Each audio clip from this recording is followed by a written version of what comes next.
en honor a los que estuvieron puntuales. Les damos la más cordial bienvenida a nuestro invitado especial, nuestro amigo Carlos Aldana, quien nos va a hablar sobre el modelo de pensamiento complejo. Esta es una continuidad pues, de las charlas que hemos estado teniendo para fortalecer los procesos de aprendizaje dentro de la renovación curricular que se está llevando en arquitectura y también que se está iniciando en la licenciatura de diseño gráfico. Y por supuesto, son herramientas que nos van a servir para articular de mejor forma nuestros esfuerzos dentro del aula, ya que los problemas y desafíos contemporáneos y del futuro demandan soluciones sistémicas, porque las organizaciones de los territorios y los espacios, en el caso de la arquitectura y de la comunicación visual, también demandan entender la complejidad de los sistemas sociales, ambientales y económicos. Para eso es importante una aproximación al pensamiento complejo como sistema que ayude a ordenar nuestras ideas para interpretar la realidad. Y ese es el objetivo pues, de nuestra charla el día de hoy.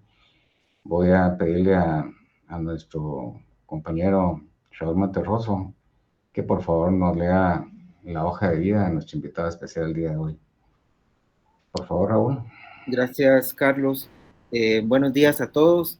Es un gusto compartir esta mañana con ustedes esta charla que, como ya mencionó Carlos, es parte de un programa que nos está preparando a todos para afrontar la nueva red curricular y poderle hacerle frente con los nuevos conocimientos que demanda la formación de arquitectos y diseñadores para el presente y para el futuro. Para mí es un gran gusto presentarles, ya todos lo conocen porque es ampliamente conocido, pero no está de más siempre leer un poco de su experiencia para poder conocer un poco más a Carlos, que además de ser un gran pedagogo, es un amigo siempre que nos ha apoyado en todas nuestras iniciativas. Carlos Aldana Mendoza es doctor en educación por la Universidad La Salle de Costa Rica, máster en pedagogía de la UNAM en México y licenciado en pedagogía de la Universidad de San Carlos de Guatemala. Ha ejercido la docencia en todos los niveles educativos desde 1979, miembro de las oficinas de Derechos Humanos y Pastoral Social del Arzobispado de Guatemala, responsable de educación del proyecto Cultura de Paz de la UNESCO, viceministro técnico de Educación durante 7 meses en el 2008, director general de docencia, vicerrector académico, equivaldría a una vicerrectoría en nuestra universidad del año 2010 al año 2012. Ha sido activista, educador popular y consultor. Ha estado vinculado a esfuerzos de defensa y dignificación de las luchas por los derechos humanos, principalmente de la niñez, así como las luchas de organizaciones de jóvenes, de pueblos indígenas y de derechos de las mujeres, conferencista nacional e internacional, profesor titular de la Facultad de Humanidades de la USAC desde 1985 y profesor en la licenciatura de Enseñanza de la Historia de la Escuela de Historia desde el 2015. Autor de libros sobre pedagogía, educación, filosofía y derechos humanos, columnista del Diario de la Educación Barcelona, España, coordinador programático regional del Centro de Investigación para la Prevención de la Violencia en Centroamérica, CIPREVICA, a partir del 2018 al presente. En la actualidad es presidente del movimiento ATD Cuarto Mundo en Guatemala. Como ven, pues una amplia experiencia, realmente un educador, un pedagogo, y compartimos siempre esos anhelos porque podamos contar siempre con una educación pública de calidad y en todos sus niveles. Muchas gracias, Carlos, y te dejo con nuestros colegas.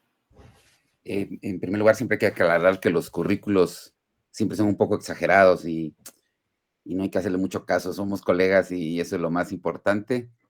Y menos mal que me dieron la oportunidad de mandarles algo muy chiquitito. Cuando Carlos Valladares me invitó, me gustó la posibilidad de poder dialogar con ustedes.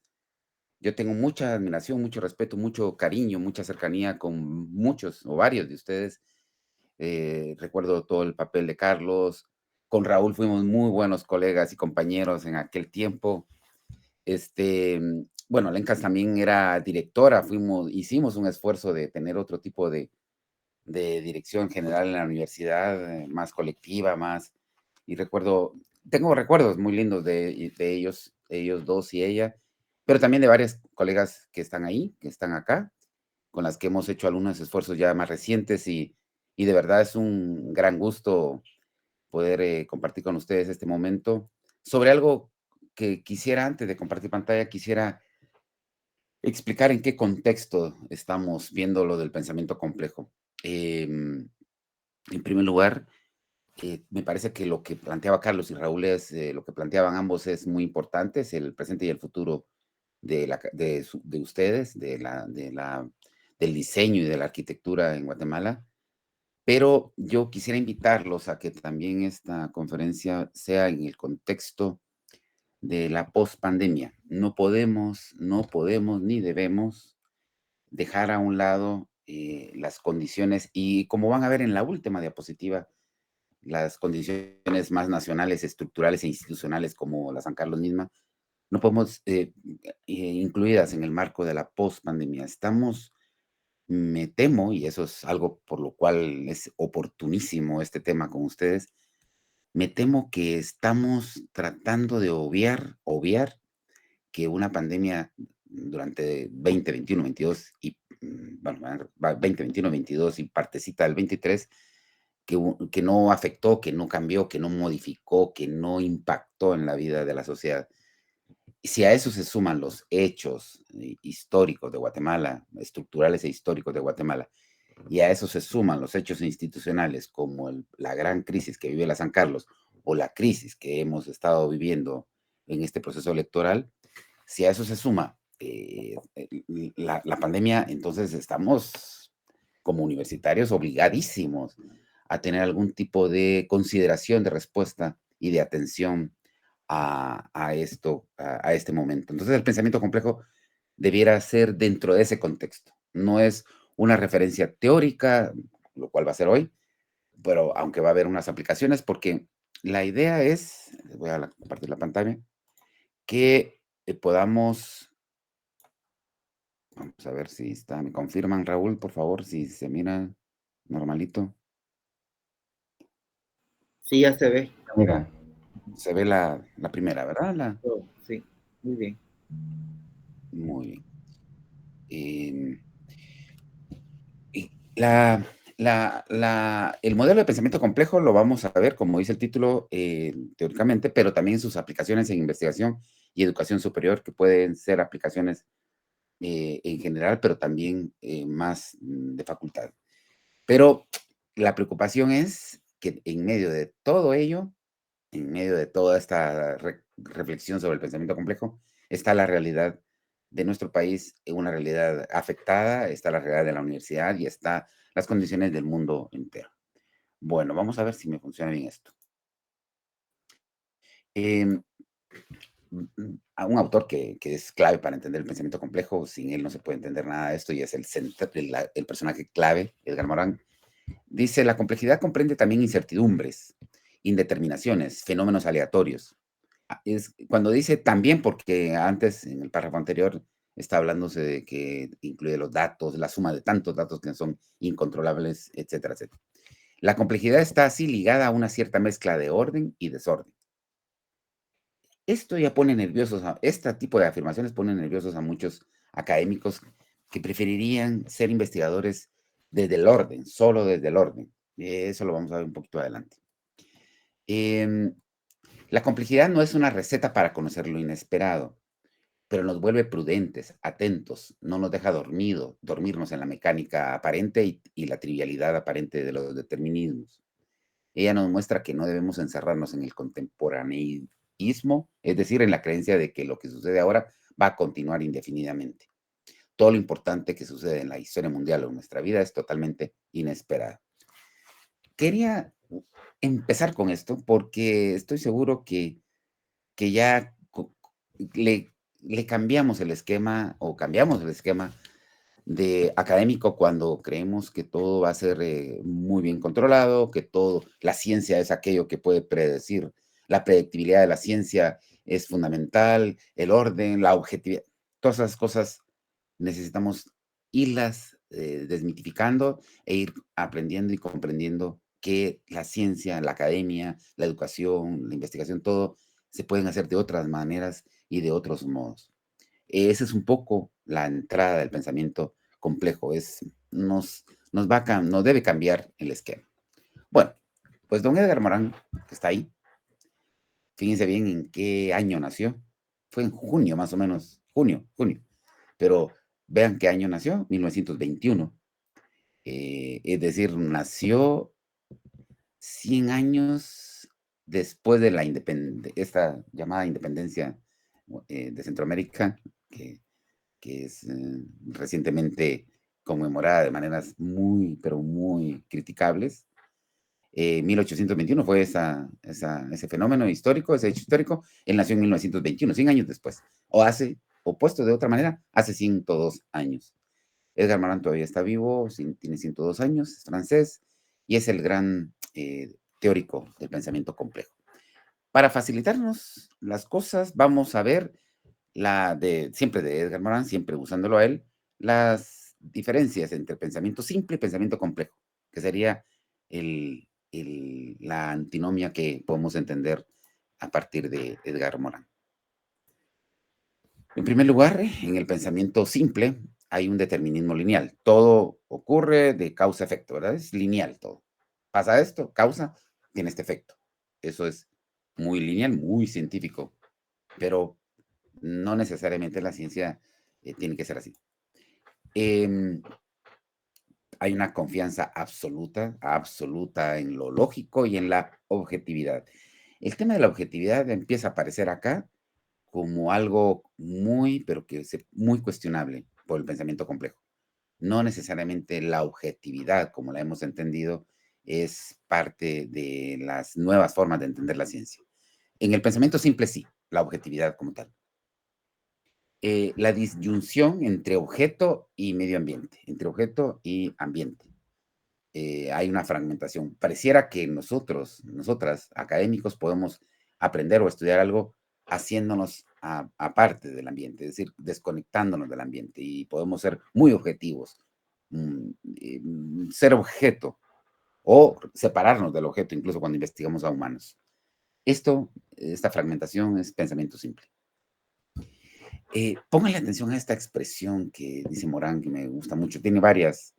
El paradigma de la fragmentación, es decir, o disyunción que gobierna la ciencia y las teorías, eso que está en la ciencia y en las teorías, también controla la organización tecnoburócrata de la sociedad.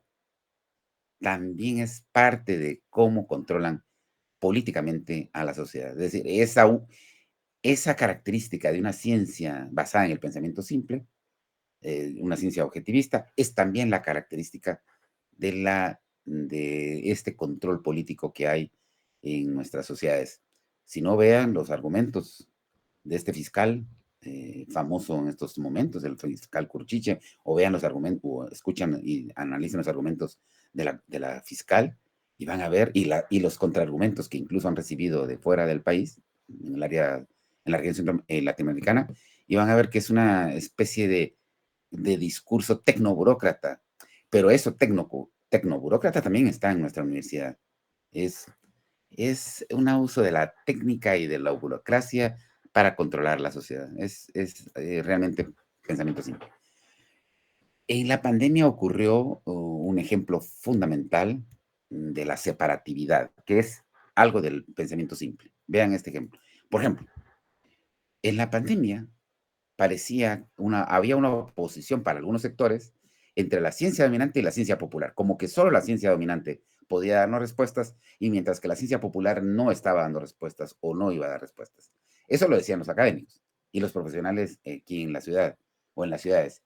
Pero en el campo, miren, yo les comparto, tuve la suerte, la fortuna de que pocos meses después de haber empezado la pandemia, por razones de mi trabajo y proyectos, estuve metido muchísimo en áreas populares de la ciudad, de ciudades y en áreas rurales muy profundas. Me tocó vivir la pandemia de ese tiempo hasta el día de hoy, pero bien metido, ya no estuve encerrado. Y me tocó descubrir esto de la ciencia dominante versus la ciencia popular. Incluso comunidades enteras que nunca acudieron a la ciencia dominante y solo a la ciencia popular y resolvieron de maneras muy interesantes aquel miedo y aquellas incertidumbres causadas por el famoso virus. También hubo una separatividad entre el gobierno y la sociedad civil. Decía que una disyunción entre esos dos. Y en materia educativa ya lo vi, entre las autoridades educativas y docentes. Había una separatividad muy terrible entre unos y otros. Pasémonos al pensamiento complejo.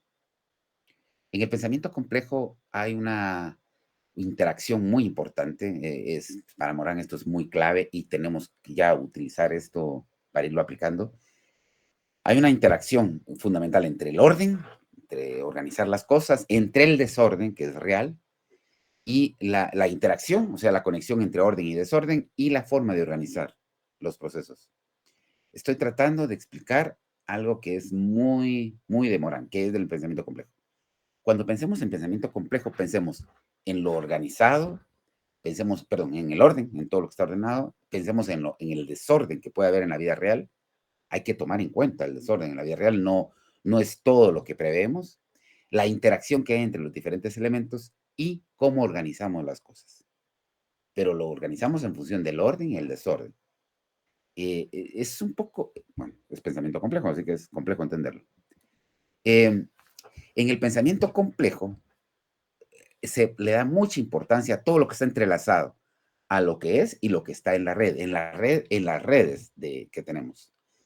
En otras palabras, llevado a la vida contemporánea y a esta vida postpandémica, el pensamiento complejo siempre trata de entrelazar, de tomar en cuenta lo que está conectado. La complejidad de complejos viene de eso, de redes, de redes que se enlazan. Por eso para mí, fíjense bien cómo voy a aplicar esto, cuando con Alenka, que yo le vi sus esfuerzos como directora, directora general de directora general de, ¿cómo se le llama? De extensión, ¿no? Alenka. Primero de extensión y después de general de administración. Diga. Conmigo yo viví con ella las experiencias como directora de extensión. Y les cuento, les hago una confesión. El esfuerzo era cómo es que los directores generales de la Universidad de San Carlos no pueden no pueden entrelazarse para construir trabajo conjunto. No sé si te recuerdas, Alenka, que hicimos el esfuercito de juntémonos, hagamos esto, hagamos las conexiones, veamos con Raúl mismo, con Raúl que está acá. ¿Te recuerdas, Raúl, del esfuerzo que maravilloso que tenías de la urbanización, de la estructura, conectado incluso a docencia? Porque eso me recuerdo mucho, eso era entrelazar, hacer una red de esfuerzos. Recuerdo que políticamente aquello no era conveniente, conectarnos unos con otros, entrelazarnos la dirección de extensión con la dirección de docencia o todo el tema de la planificación con docencia. Fíjense bien, le estoy dando un ejemplo real. Pareciera que la docencia es algo académico y la planificación o la extensión es algo cultural y la planificación es algo de infraestructura y que no tienen que conectarse. No es así. En el pensamiento complejo, todas las diferentes posibilidades se enlazan y se entrelazan para construir un proceso. Aquí viene lo clave del pensamiento complejo. La maravillosa aportación del pensamiento complejo debía haberlo puesto en mayúsculas grandotas para resaltarlo, es el tema de la incertidumbre. La existencia de la incertidumbre, que bueno, esto dicho antes de la pandemia se entendía de un modo, dicho después de la pandemia se entiende, espero, de otro modo. Espero, porque como les decía, me temo que hay gente que pasó la pandemia y sigamos adelante y no hay incertidumbre, ya todo otra vez es como antes. No, la pandemia debería darnos la lección de la incertidumbre. Todo es incierto. Las elecciones son un ejemplo de eso. Las elecciones antes del 20 de agosto, en junio, perdón, eran unas y después eran otras, o perdón, antes era una incertidumbre, se creían unas cosas, surgieron otras. Es decir, la vida está llena de incertidumbres. Así que Carlos Valladares, siempre hay que pensar que la incertidumbre es vital y que puede darnos la esperanza para transformar la Universidad de San Carlos. se trata de ir más allá de dos pensamientos. En el pensamiento complejo hay que trasladarnos, superar dos pensamientos. Uno, el pensamiento reductor, dice Morán, que es el que solo ve elementos. Este es el dominante en ciencias. Yo lo he visto mucho en la Universidad de San Carlos. Nos quedamos solo con nuestra especialidad, con lo que estamos aprendiendo, o enseñando, investigando. Es el pensamiento reductor. Solo vemos elementos. Pero en algunas especialidades he visto que aparece también el otro pensamiento que Derman dice, que es el pensamiento global, que es que solo ve el todo. Son aquellas disciplinas en las que hacen grandes análisis, grandes consideraciones del mundo, sin llegar a los elementos más focalizados. En unos son muy focalizados y en otros son muy globalistas. Ambos tipos de reflexiones, más adelante lo voy a reafirmar, no, en su reducción, digamos, en su síntesis, no se, en su limitación a uno de los dos, no se pueden, en el pensamiento complejo no se pueden desarrollar. Necesitamos, así como vamos a entender algo muy especializado, muy local, muy focal, también necesitamos verlo en el contexto global. Pero entender la globalidad es fundamental para comprender lo local. Ese es un concepto que vamos a considerar adelante. En el modelo de pensamiento complejo no es posible descartar o escapar de la incertidumbre. Ya va llegando el tiempo, espero, porque no creo que todavía ha llegado. Ya va llegando el tiempo en que los académicos también le demos espacio a lo que no es posible prever, a lo imprevisible, a la incertidumbre. No nos debemos creer que como somos científicos tenemos control de todos los fenómenos. En el mismo enero o febrero del 2020 no sabíamos que había que considerar estos elementos tan reales antes de la pandemia. No podremos tener un saber total nunca de nada. Yo no sé si nosotros en la universidad, no sé por qué llegamos a creernos tan expertos, que esa palabra tan fea, no me gusta la palabra experto, porque el experto es alguien que domina casi totalmente un saber. No podemos, tenemos que tener un poquito más de humildad a la hora de vernos universitarios. Y el pensamiento complejo no rechaza de ninguna manera a la claridad, al orden, el determinismo, pero los sabe insuficientes. Sabe que no podemos programar el descubrimiento, el conocimiento ni la acción. Esa es importante la última parte. No podemos programar el descubrimiento, el conocimiento ni la acción. Vamos a ver algunas propuestas para la comprensión del pensamiento complejo. En primer lugar, hay que tomar en cuenta que nuestro cerebro es hipercomplejo.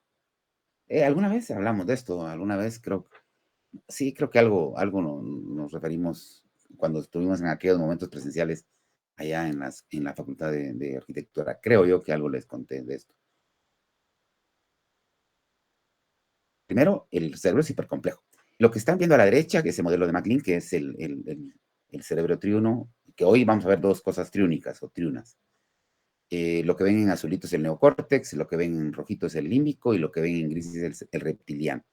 Tenemos un cerebro complejo que en este momento interactúan los tres cerebros siempre, pero según las circunstancias uno predomina más que el otro, que los otros dos.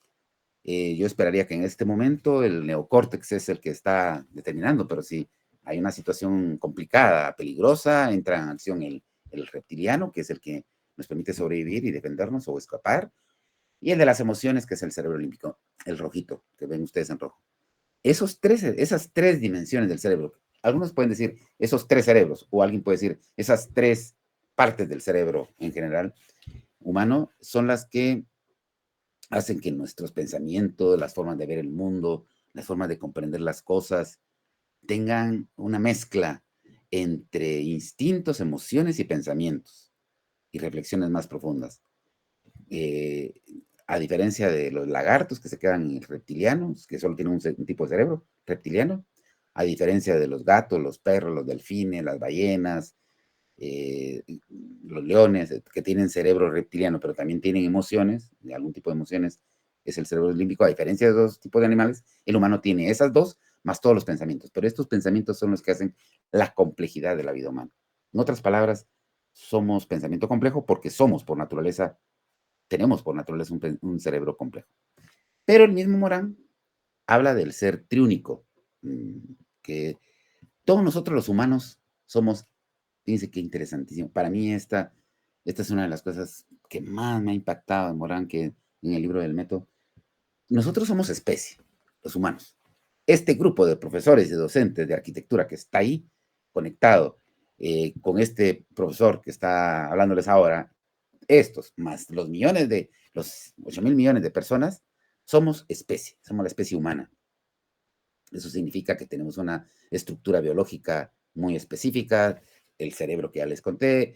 Es decir, somos una especie animal. Tenemos características que nos hacen una especie, para empezar. Pero al mismo tiempo, cada uno de nosotros que representa a esa especie es un individuo. Tiene sus propios problemas, sus propias historias personales, sus antecedentes. Entre un hermano y otro hay unas diferencias enormes, por mucho que hayan vivido juntos, los gemelos, etc. Por mucho, cada ser humano, aunque es parte de esa especie, es un individuo, es alguien especial y distinto al resto, a los miles de millones, 8.000 millones, y a los otros millones, o miles de millones que hemos habitado este planeta.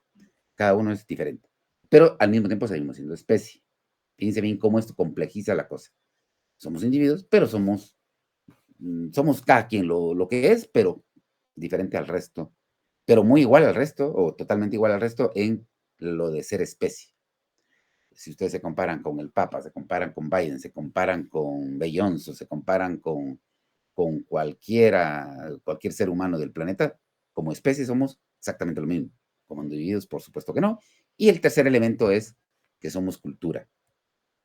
Podemos ser individuos, nosotros, podemos tener la misma especie, pero dependiendo del entorno en que vivimos o vivamos, marca diferencias. Eso significa que también tenemos aspectos culturales a tomar en cuenta.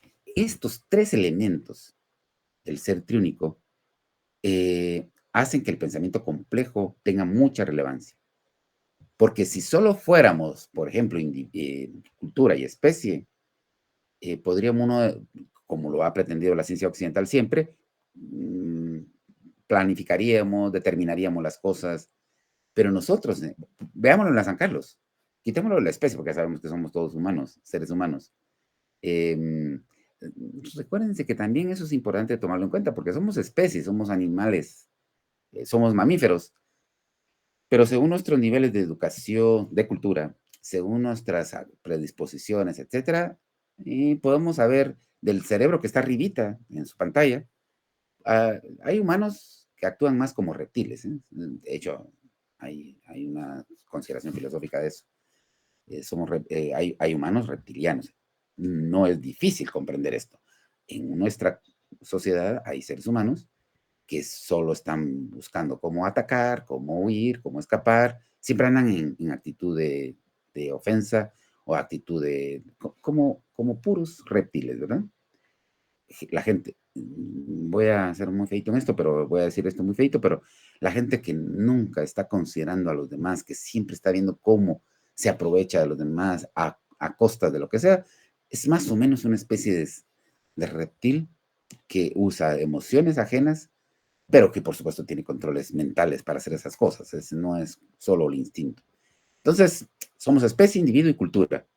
El pensamiento complejo se enriquece de los tres. Se enriquece de la vida natural que somos, se enriquece de la consideración de lo individual que puede ser el pensamiento de alguien, pero sobre todo toma en cuenta la cultura. Y les decía, en la San Carlos somos especie, por supuesto, pero funcionamos individualmente, pero en la San Carlos también está expresada las diferentes culturas de nuestro país y no siempre tomamos en cuenta esas diferentes culturas en las planificaciones o estrategias o visiones del país. Seguimos en la comprensión del pensamiento complejo. ¿Cómo me gustaría que mucha gente científica viera esto que estoy poniendo ahora? Nuestras visiones del mundo son traducciones, es una traducción. Y miren Morán lo que dice. Lo que permite el conocimiento es lo que al mismo tiempo lo limita. Es la forma de traducir, la forma de interpretar las cosas. Esto me gustaría que muchos científicos lo vieran, muchos académicos lo vieran, porque pareciera, no sé si pasa en arquitectura, pero yo lo he visto en otras disciplinas, que lo que lo que dicen académicos muy bien formados, con experiencia histórica, se les olvida que sus interpretaciones son esas traducciones, no es no es la realidad como tal, no es la verdad como tal, es una traducción del mundo. Por eso es que, dice Morán, esa interpretación, esa forma de traducir lo que vemos en el mundo es lo que nos permite conocer. Pero como creemos que eso es sabio, a veces eso se convierte también en la limitación. Es decir, dejamos de aprender cuando, en la realidad, cuando creemos que nuestra forma de traducir es la única o la más importante. No solo conocemos bioantropológicamente, es decir, no solo conocemos a través de nuestras consideraciones biológicas o antropológicas, también hay condiciones socioculturales de producción de todo conocimiento, incluido el científico. Es decir, recordándonos del triúnico individuo, naturaleza, especie, individuo y cultura, hay que tomar en cuenta siempre que cualquier consideración que hagamos en la Universidad de San Carlos, cualquier planificación que hagamos, cualquier estrategia que queramos montar, siempre hay que someterla a estos filtros culturales que necesitamos, socioculturales que necesitamos tomar en cuenta. Y la otra, las ideas son una construcción social y tienen autonomía relativa. Es decir, todas las ideas son construidas socialmente, nadie es el genio, nadie debe creerse el genio que crea grandes cosas, sino que todos somos constructores de ideas y son colectivas. Sigo con estas propuestas, ya con estas, vamos a dejar estas y pasar a otra cosa. El valor de la subjetividad y el enfoque cualitativo. Mucho de la ciencia actual, bueno, la ciencia dominante siempre ha sido objetivista y cuantitativa. El planteamiento del pensamiento complejo es, tomemos en cuenta lo que es subjetivo, eso cómo se traduce a la vida real, las interpretaciones, las expresiones, lo que nos dicen las personas, su forma de interpretar las cosas, todo eso es dialógico, eso es muy subjetivo, va a decir alguien. Sí, lo subjetivo es muy importante para la ciencia, no como nos lo han enseñado. Y el enfoque cualitativo. No solo las estadísticas, la interpretación estadística nos arroja información, es también la consideración de las cosas, de procesos cualitativos. El abordaje multi, inter y transdisciplinar, lo que estamos haciendo acá es un abordaje inter o transdisciplinar porque estamos compartiendo esfuerzos de diferentes, bueno, ustedes y yo que vengo de otro campo, pero falta más esfuerzo interdisciplinar o transdisciplinar. Por lo menos multi, es decir, multi que juntamos diferentes disciplinas, inter que las cruzamos, transdisciplinar que dejamos las disciplinas por un lado y entre todos construimos conocimiento. Eso nos falta mucho en la universidad, muchísimo. Y bueno, en investigación, aunque lo voy a repetir al final, hay que abandonar el sentido extractivo de la investigación. No sé si ya se dieron cuenta que en la Universidad de San Carlos se investiga extrayendo información de la gente para dar prestigio y graduaciones y tesis y todo lo demás, pero es extractivo, es decir, se le saca la información a la gente, se convierte en una tesis, se presenta, se ganan títulos, etcétera, pero no se regresa todo eso a las comunidades ni a la sociedad, no se les devuelve nada. Voy a plantear rapidísimamente, estos elementos para investigar y educar desde la complejidad, que creo que nos puede servir para aplicar cosas, aspectos distintos de la complejidad o del pensamiento complejo en nuestra vida universitaria. En primer lugar, la educación, porque todos nosotros, los que estamos acá conectados el día de hoy, somos educadores universitarios, somos educadores, es una realidad hipercompleja y multicontextual. Tenemos muchos contextos. Y máxime ahora, con esta vida de 3 años a distancia, hay una complejidad y una multicontextualidad muy grande. En primer lugar, la educación desde y para unas interdependencias diversas. Si podemos educar para conectar las diversidades, para hacer que los estudiantes, nosotros como profesores, sepamos conectarnos con las diferentes expresiones de la vida real, haremos pensamiento complejo. Lo que decíamos hace un rato, la educación en lo local y en lo global. En otras palabras, necesitamos que nuestro esfuerzo educativo permita entender lo puntual, lo específico de nuestra especialidad, pero también en un contexto global, en un mundo globalizado, en un mundo de consideraciones diversas que nos permita pasar de la mirada chiquita a una mirada grande, pero como les dije hace un rato, sin quedarnos solo en lo grande. Esto me recuerda mucho, por ejemplo, lo de comprender la vida en las pantallas, la vida en los celulares. Es entender un poco eso, pero en algo más global, como es el mundo videodependiente. La educación la vamos a ver como en arquitectura, la vamos a entender como reproducción pasiva o como la posibilidad dinámica de transformar. Yo no quiero decirles esto por decirles, pero en el momento en que los he visto a ustedes antes de la pandemia, siempre buscando cómo aprender cosas, invitando a otras personas, yo de la misma universidad, yo veo que hay una inquietud por pasar de la pasiva forma de reproducir el conocimiento a una posibilidad dinámica de transformación. Yo creo que la respuesta ustedes sabrán mejor que yo cómo darla, pero hay que pasar de esa reproducción pasiva a una posibilidad dinámica de transformación. Número 2. Aquí voy a entrar en esto de la pandemia, los impactos socioafectivos de la pandemia. Tengo aquí a mi lado, el informe de la UNESCO del año pasado, el informe de Naciones Unidas de la CEPAL, la Comisión Económica para América Latina, que es parte de las Naciones Unidas, y tengo el informe de Naciones Unidas del 2022, es decir, de lo más reciente que hay, de lo más reciente, aquí los tengo. Estos informes están enfatizando algo. También tengo el de la UNICEF y están enfatizando algo importante para el mundo. La pandemia hay que enfrentarla, hay que enfrentar los aspectos más difíciles de los efectos de la pandemia. Tanto la CEPAL, que es el que tengo acá, que habla del que se llama Panorama Social de América Latina y el Caribe de 2022, como el Reimaginar Juntos Nuestros Futuros, que es de la UNESCO. En ellos, ambos, el informe de la UNESCO es el informe que cada 30 años más o menos realizan, lo realizaron ahora en el 22, y el panorama mundial el panorama de América Latina de la CEPAL, en ellos, y el de la UNICEF, aparte que está ahí también, siempre hay un énfasis, hay necesidad de recuperar socioafectivamente o socioemocionalmente a las comunidades de aprendizaje en todo el mundo, las comunidades en general, pero hablando de educación, a las comunidades de aprendizaje o de aprendientes. Es decir, ya no es, yo escribí y publiqué un libro que se llama, esto se lo voy a enseñar, que se llama El gran drama que está por llegar, el valor de la educación socioafectiva con o sin pandemia. Y en él planteábamos también, lo planteamos un poquito antes de que salieran estos informes, yo no conocía estos informes hasta este año. Este libro se publicó en el 21.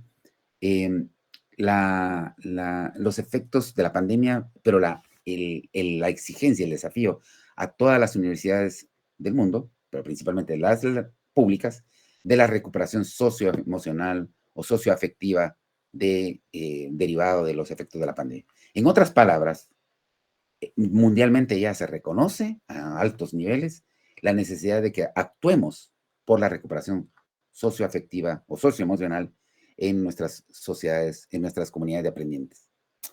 Este es el libro, La crisis socioafectiva. Yo sé que ustedes lo saben mejor que nadie, que eso está ocurriendo con estudiantes, pero está ocurriendo con profesores y con la sociedad en general. Debía haber puesto en color rojo y resaltado eso, porque todavía no lo estamos viendo en carne, no lo estamos, ¿cómo les digo? Lo sabemos, pero no lo estamos viendo cotidianamente, el impacto en adolescentes y jóvenes, que son nuestros estudiantes del 2024 en adelante.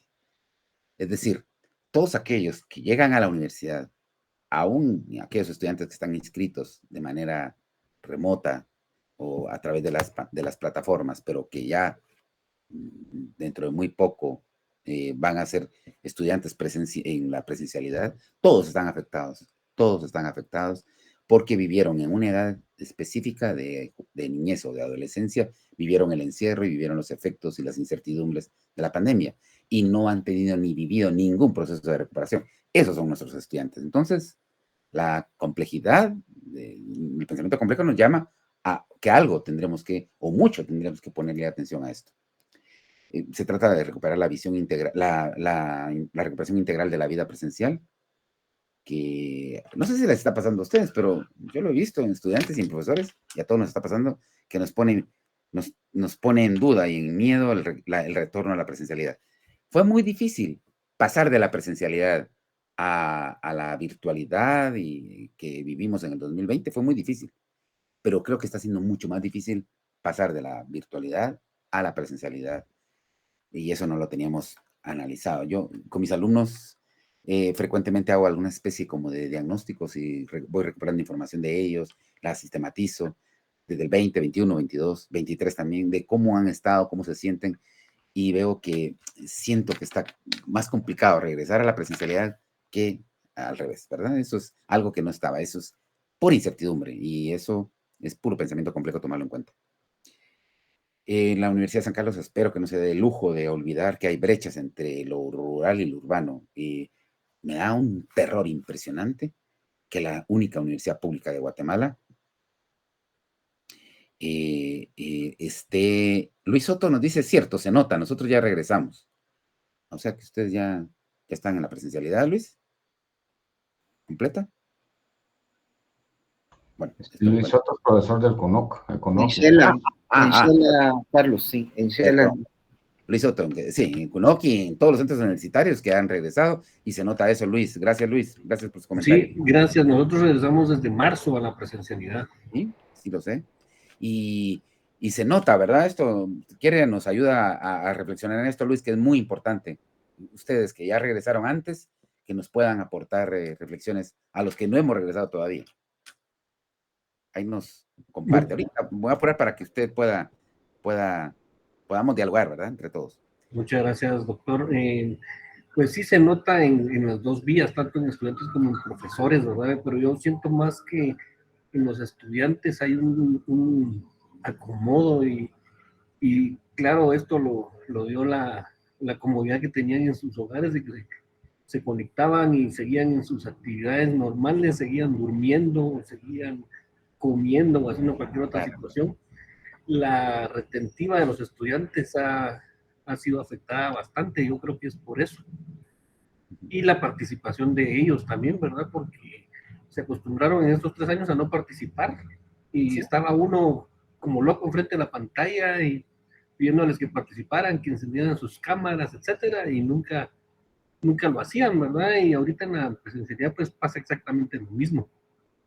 Sí. Del lado de los estudiantes. Y ahora del lado de nosotros, pues también quiera que no, como usted dice, hasta pena le daba a uno ya, o miedo de regresar a una clase presencial, ¿verdad? Así como cuando empezamos con la docencia hace 20 años. Claro. Decía uno, pues, bueno, ahora qué va a pasar, ¿verdad? La pizarra, el marcador, se va perdiendo también un poco esa habilidad, ¿verdad? A pesar de que muchos, pues, yo tuve que comprar una tableta gráfica para dar mis clases, etcétera, pero no es exactamente lo mismo, ¿verdad? Pero sí es una situación de ambas vías. Sí, Luis, muchísimas gracias por su comentario, Luis, porque sí, tiene toda la razón y es un drama que ya está presente, que es muy probable que tengamos que analizar cómo pasará eso en el campus central de la San Carlos, que tardó un año más todavía, que prácticamente será un año extra a lo que los centros universitarios han vivido, ¿verdad? Porque, bueno, a ver cuán significativa es la diferencia entre un año más de acomodamiento o un año menos. De acomodamiento digo, porque realmente a todos nos acomodamos a la distancia. Bueno, les decía, gracias Luis, muchísimas gracias. Saludos a Kunok por ahí. Gracias, doctor, igualmente. Las brechas y las diferencias entre lo urbano y lo rural tendrá que ser tomado en cuenta por la San Carlos. No sé si arquitectura, esto es muy significativo para arquitectura, pero para una universidad pública es fundamental comprender este tema. La educación como factor de resiliencia, que yo me estoy atreviendo a plantearles esto a ustedes, arquitectos, que se supone que trabajan con espacios, con la inteligencia más espacial. Pero yo lo que decía Luis es muy importante, algo que quería agregarle a Luis. No solo nos acomodamos a aprender o a tratar de aprender a distancia, sino que nos acomodamos a no relacionarnos, a no construir relaciones y vínculos con otros. Y eso políticamente es muy fregado, porque si estamos acostumbrándonos a vivir sin relaciones, sin vínculos, sin conexiones, sin la necesidad de estar con otros, pues es más fácil la manipulación y el control de la vida de los demás. Les planteo como una propuesta la resiliencia generativa, como algo que debemos aprender y algo que debemos investigar, pero la resiliencia como generativa, no la resiliencia en general, que se ha quedado ahí como un concepto muy mal, muy usado inconvenientemente. Nosotros los educadores y educadoras de la universidad somos sujetos pedagógicos y no solo educativos, porque somos sujetos pedagógicos porque construimos una visión educativa que queremos desarrollar, y eso nos hace, según Cyrulnik, que es Boris Cyrulnik, es uno de los científicos más reconocidos en el mundo, es una persona anciana, un anciano francés también, reconocido por la investigación de resiliencia en áreas de guerra. Él ha trabajado en lugares de guerra en África, en Asia, incluso en América, y es uno de los más grandes autores sobre resiliencia. Se los sugiero. Por cierto, tengo el más nuevo de él, acabo de tener acceso a él. Se llama, si lo ven en pantalla, es No al totalitarismo, es una visión pedagógica, sociológica, de uno de los más grandes autores de resiliencia. Muy bien. ¿Cómo aprendemos los seres humanos en la actualidad? Será lo que con el pensamiento complejo más nos va a conectar a la actividad académica. Perdonen que voy sin el diálogo, pero es para que ustedes puedan ahorita entrar al diálogo. En primer lugar, si algo va a costarnos es recuperar, no sé si alguna vez lo tuvimos, pero es la importancia de la recuperación de la lectura como gozo. Aunque parezca yo exageradísimo ahorita lo que les voy a decir ahora, creo que la estrategia epistemológica más importante desde el pensamiento complejo es hacer que la gente lea con gozo, con placer. Es el placer de la lectura. Eso es, para mí, políticamente el factor más desafiante. No parece político, no parece importante, es muy importante, porque políticamente generaríamos más pensamiento crítico, epistemológicamente porque le arrebatamos a la videocultura, a los celulares, toda la destrucción del pensamiento más profundo de nuestros jóvenes, y en tercer lugar, porque eso permitiría construir más redes de gente pensante que discuta. Es la lucha contra la dependencia visual que tienen nuestros estudiantes, que tenemos nosotros también, que hay una dependencia visual que hace, no estoy diciendo dependencia visual de la estética visual, sino que estoy hablando de la videodependencia. Y algo que tendremos que aprender mucho es los efectos del pensamiento superficial en el aprendizaje y en la educación. Les sugiero que le pongan atención al pensamiento superficial que hay en el mundo actual y cómo eso está afectando el aprendizaje y la educación. Ahí están viendo ustedes en pantalla 2 libros que están en Guatemala, que están en físico, que les recomiendo leer. Son muy, pero muy interesantes. Marianne Wolf, el lector vuelve a casa, cómo afecta a nuestro cerebro la lectura en pantallas. Ella es una científica californiana. Nicolás Carr es norteamericano también, pero no me recuerdo de dónde. Superficiales. ¿Qué está haciendo Internet en nuestras mentes? Les sugiero esto. Si queremos comprender el pensamiento complejo, también tenemos que enfrentar en la práctica lo que está evitando el pensamiento crítico autónomo que tiene que ver con el pensamiento complejo.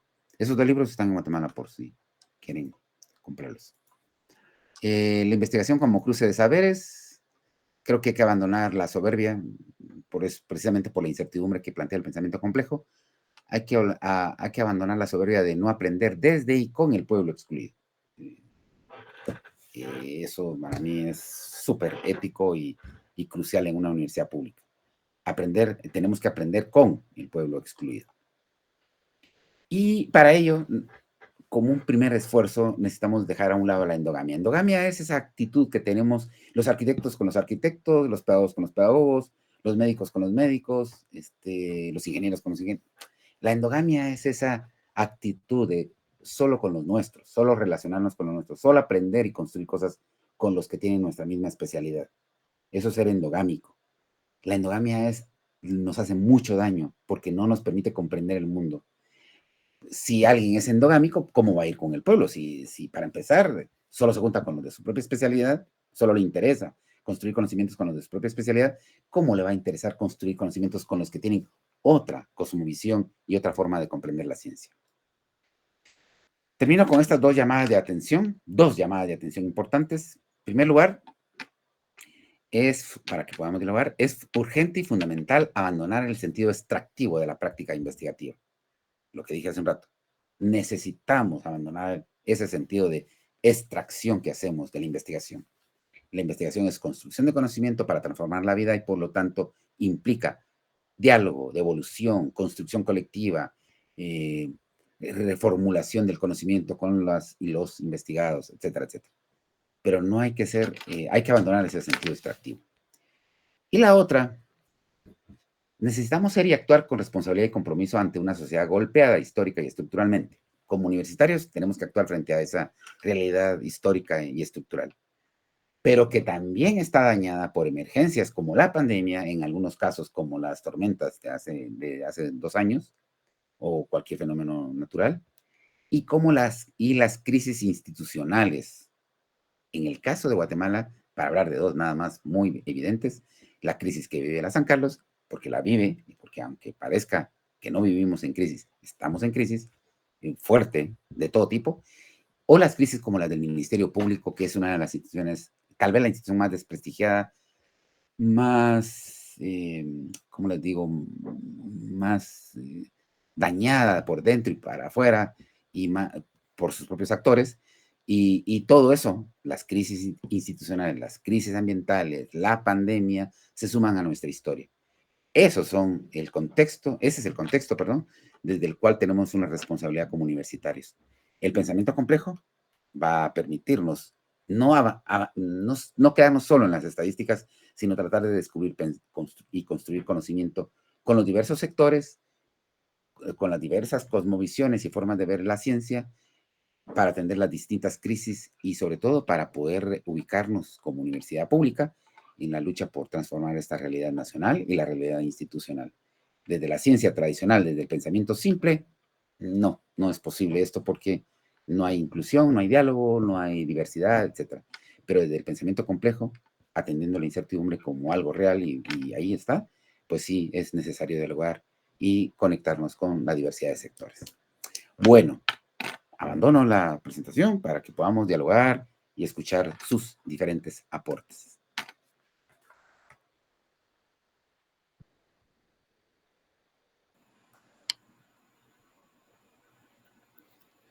Muchas gracias, Carlos, por compartir con nosotros todas estas reflexiones, pues, que definitivamente nos invitan a abordar y asumir con responsabilidad este cambio de paradigma que la contemporaneidad y sobre todo el futuro nos exigen.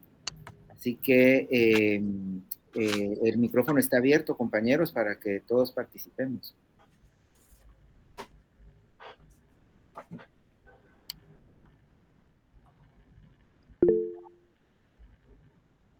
Gente, por favor. Gracias. Pues Carlitos, qué gusto verlo. Realmente para mí usted es una inspiración desde que yo miraba su columna de Matices y hace muchos años. Sí, muchas gracias, María. Y yo siento que esa intervención que usted dice es de volver a esta normalidad. Y tiene que aprender a desarrollar mucho el pensamiento crítico para analizarlas realmente, que lo que pasa no es por gusto, porque realmente nosotros estamos en un clima educativo, pero también político que está destruyendo esta gran institución, ¿verdad? Ustedes de humanidades, nosotros desde arquitectura, desde diseño, y todos estamos viviendo esto. Si no hay esa transdisciplinariedad, como usted lo plantea en uno de sus libros, pues no vamos a poder salir adelante, porque todo esto es parte de un plan, ¿verdad? Y que realmente estos gestos de humanismo a través de la docencia, de las cátedras que usted imparte, son muy interesantes porque nos brindan esta cohesión social que necesitamos, pero que también siento yo que con estas luchas que están sucediendo es como una luz al final del túnel y va a ser la oportunidad que tengamos para salir adelante. Yo quedo muy agradecida, como siempre, con sus palabras y es como un aliciente para todo lo que está pasando. Gracias por todo y bienvenido aquí hasta a su casa y qué gusto verlo. Muchísimas gracias. María, la luz al final del túnel, esa expresión es preciosa, es linda, es importante, y eso es lo maravilloso del pensamiento complejo, que hay una incertidumbre, pero siempre hay una luz al final del túnel, si somos dialógicos, si somos respetuosos, si nos encontramos unos con otros, si siempre estamos pensando en construir algo diferente. En realidad las palabras de esperanza las da usted, no las doy yo, las da usted, porque en la incertidumbre uno no sabe para dónde va a pasar, qué va a pasar, pero si uno tiene claro el norte, sí atraviesa esas nubes oscuras de la incertidumbre. Es parecido a lo de la pandemia, la pandemia muchísima gente sufrió, lo hemos dicho en varias oportunidades, una doble E, es decir, las personas que sobrevivieron a la pandemia, dos palabras son las crisis, representan la crisis, los aspectos emocionales que están ahí a la orden del día hoy, y los aspectos económicos. Pero en medio de toda esa incertidumbre económica y emocional, la gente atravesó eso o la está atravesando porque hay una luz al final del túnel, como dice María. Gracias, María. A servirle. Marco está pidiendo la palabra. Gracias. Bueno, primero, Carlos, muchas gracias nuevamente ahí por estar con nosotros, ¿verdad? Hemos estado en varias charlas tuyas ahí en la facultad y gracias ahí por esta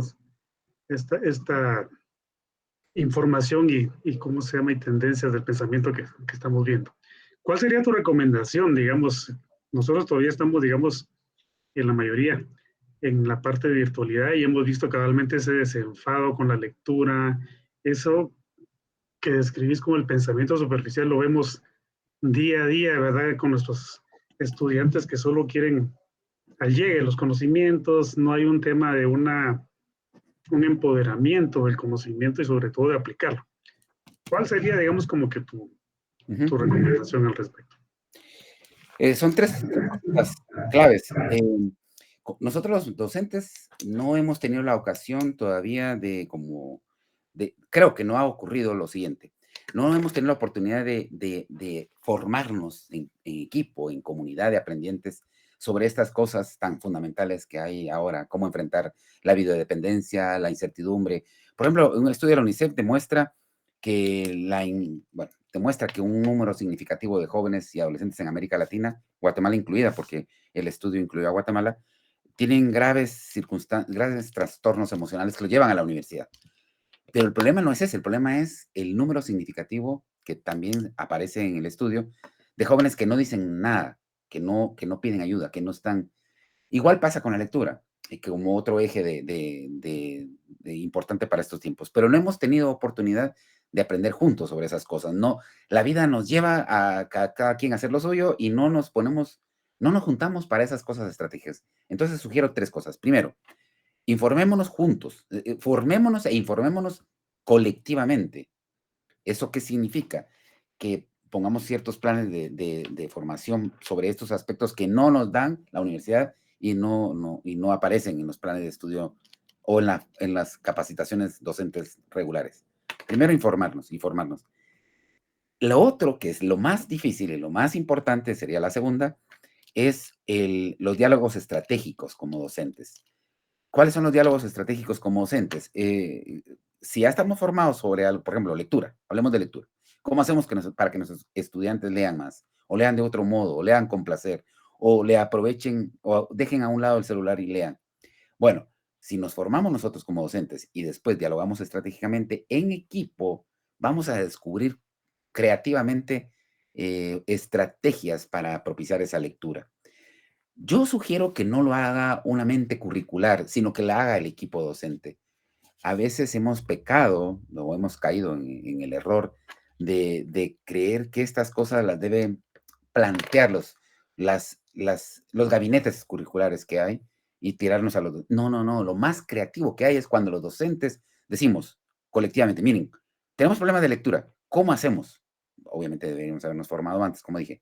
¿Cómo hacemos? ¿Qué sugerencias hay? Y entre todos. A mí me parece que la pandemia, una de las lecciones que me dejó la pandemia es, y lo digo desde mi propia facultad de humanidades, cómo es que nunca dialogamos colectivamente para crear estrategias y plantear estrategias de cómo enfrentar la circunstancia que estábamos viviendo. Solo nos juntaban para dos cosas, prácticamente, para información de plataformas y para información administrativa. De hecho, en alguna oportunidad tuve que hablar así pesadito, de decirles, miren, señoras, se preguntaron ustedes cómo están la salud de los compañeros, colegas, y ahí surgieron cosas interesantes porque no estaban tomando en cuenta eso, ni siquiera eso. Entonces, el diálogo estratégico colectivo para mí es de lo más crucial, Maco, porque es de donde uno descubre estrategias, pero antes de formarse. Y luego, la aplicación de ello, pero una aplicación que tiene un seguimiento colectivo, vamos viendo lo que está funcionando, no está funcionando, le damos un seguimiento, una aplicación con seguimiento, una aplicación monitoreada, por decirlo así. Con esos 3 elementos, pero para mí el central es el segundo. Con esos 3 elementos podremos descubrir estrategias para enfrentar cosas como la falta de lectura, como la falta de reflexión, la falta de análisis, la dependencia visual o las enormes capacidades que han desarrollado nuestros estudiantes para resolver a través de incluso la inteligencia artificial las diferentes exigencias académicas que se le hacen a los estudiantes. Creo por ahí, Maco, informarnos, dialogar estratégicamente y aplicación monitoreada para ver cómo nos va con lo que decidamos. Muchas gracias, Carlitos. No, cuídate, Maco.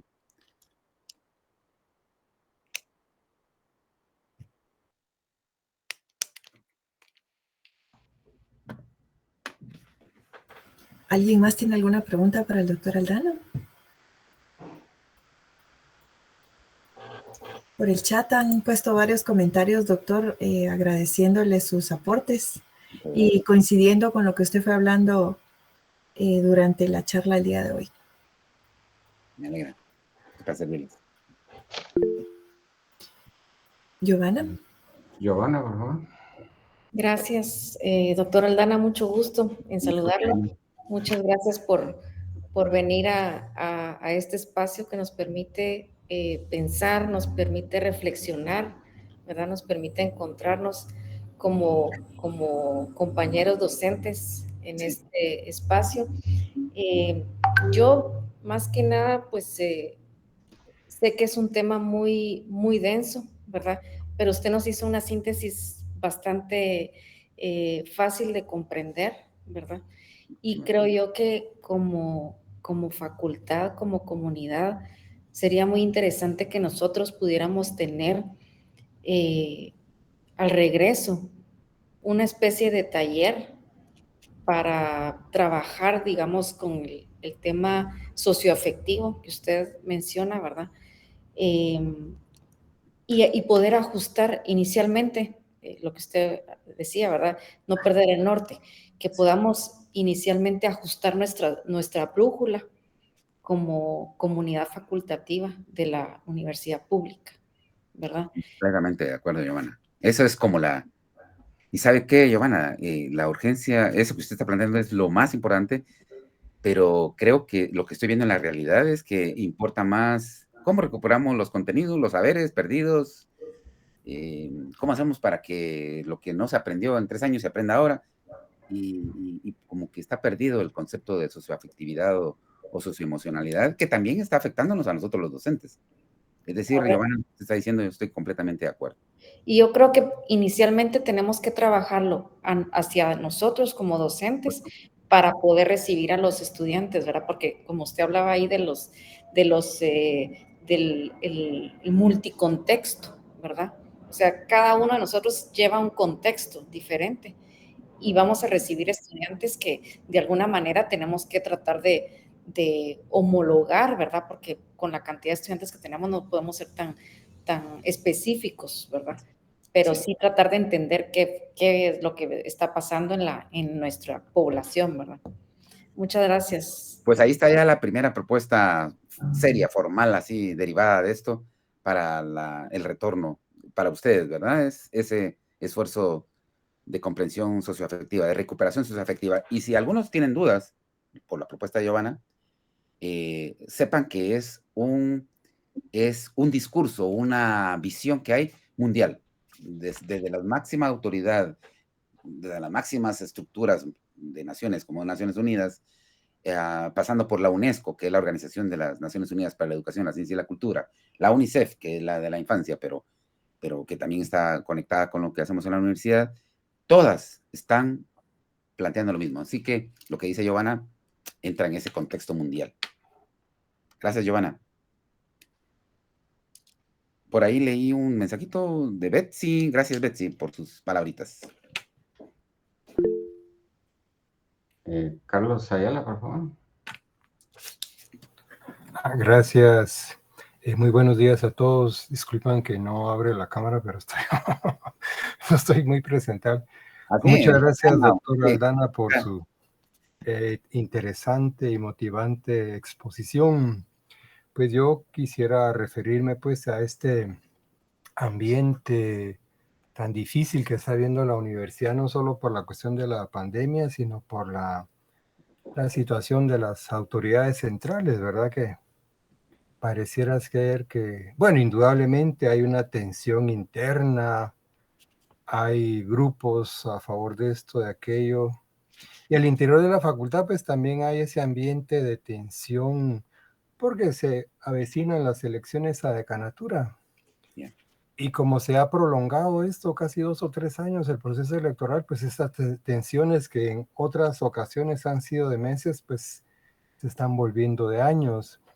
Entonces sí se respira un ambiente entre los profesores como de cierta tensión, incertidumbre, tanto pues por la situación de la rectoría como por las elecciones internas en la facultad.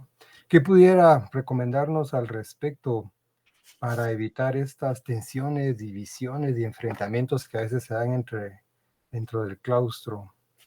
Creo que, como decía Giovanna, si no tenemos un espacio para profundizar nuestras propias realidades personales afectadas por la pandemia y por las crisis, si no le damos espacio ni importancia a toda la parte socioemocional, la crisis institucional está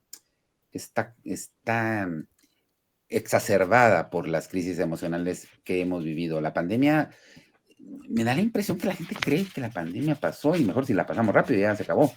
Y no, y creo que no, creo que es una actitud irresponsable. De hecho, algunas autoridades de la universidad quisieran creer que ya la pandemia y todo lo demás quedó en el olvido y pueden seguir con su vida como antes del 2020.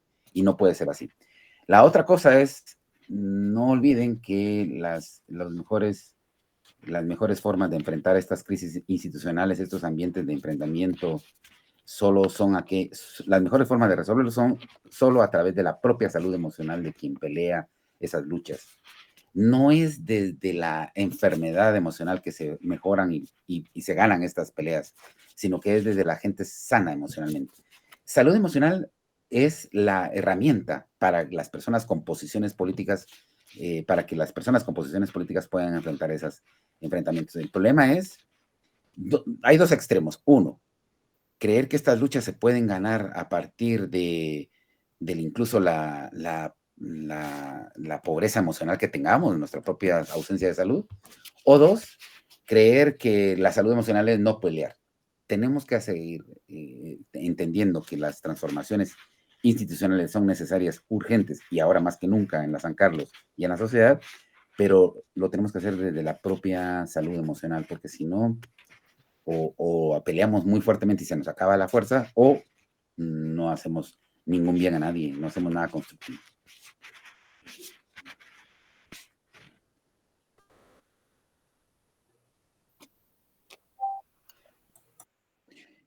Perdón, Gracias, Raúl. Ángel preguntaba por un libro, no vi, solo vi, se acabó rápido el chat. Ángel preguntaba por un libro, creo yo. Ángel García dice, muchas gracias por lo compartido, reflexiones muy interesantes. ¿Qué libro recomienda para profundizar en el tema? Gracias, un gusto saludarlo, doctor Aldana. Gracias, Ángel. El libro que se llama El Método de Morán es todo lo que tengan que ver con Morán. Morán tiene muchos libros y en Guatemala existen, pero uno básico que es para entender el pensamiento de Morán es El Método, que son 3 tomos. Y hay otro chiquito que, bueno, no, pero empecemos por ahí, por El Método. Se los iba a enseñar otro, pero ese es como el más básico.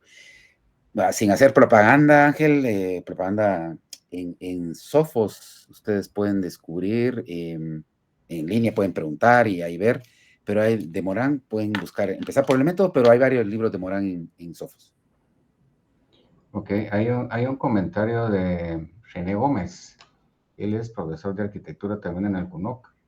Y dice, como diría Morán, hay que aprender a enfrentar la incertidumbre, puesto que vivimos en una época cambiante donde los valores son ambivalentes, donde todo está ligado.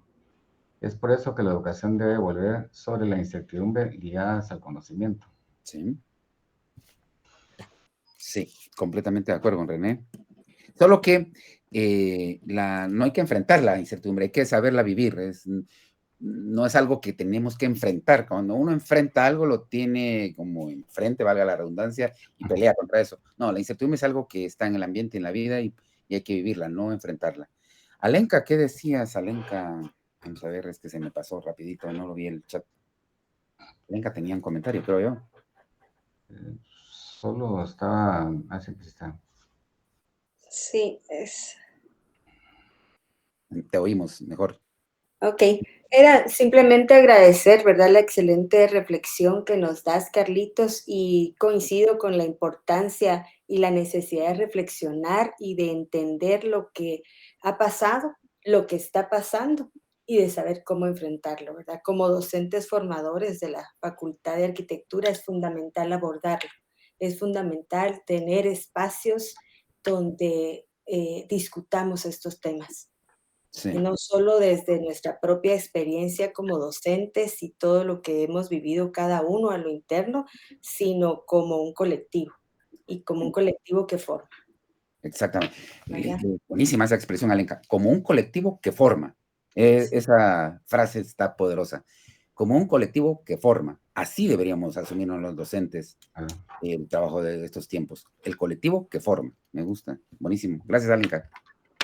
Sí, somos realmente una comunidad discursiva que tenemos que trabajar juntos dentro de todo esto.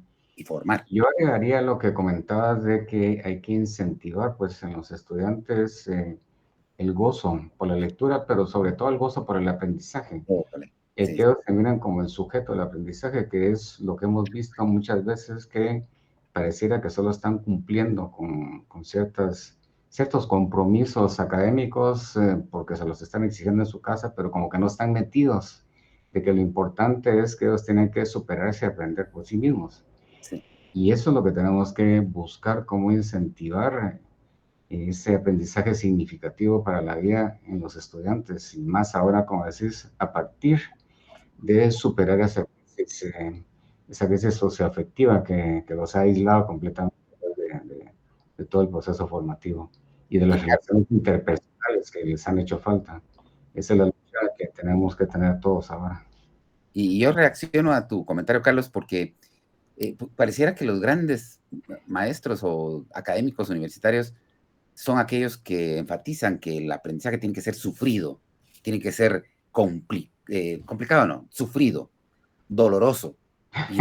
¿No? Y la ciencia nos dice, la neurociencia nos está planteando un montón que el cerebro aprende más cuando está placenteramente actuando. Cuando lo que estás diciendo, Carlos, el gozo de aprender es como la pregunta de Marco cuando hablaba de las recomendaciones, pues en esos diálogos estratégicos colectivos que tengamos que hacer, pensemos cómo hacemos para que haya un gozo en el aprendizaje que dice Carlos. Por supuesto que el aprendizaje tiene que ser complicado, es complejo, es exigente, tiene niveles de exigencia muy altos, pero eso no pelea con que sea placentero, ¿verdad? Y creo que lo que decías, Carlos, es muy, muy cierto y muy importante. Bueno, aquí Sergio Vélez hace ver que no hay que olvidar los factores externos que afectan directa o indirectamente la salud mental de los docentes, tales como la Contraloría, las auditorías, deben estar presentes lo político que no se desvanece y prima lo académico, priva tal vez sobre lo académico en la USAC, entre otros. Sí, sobre todo la Contraloría, ¿verdad?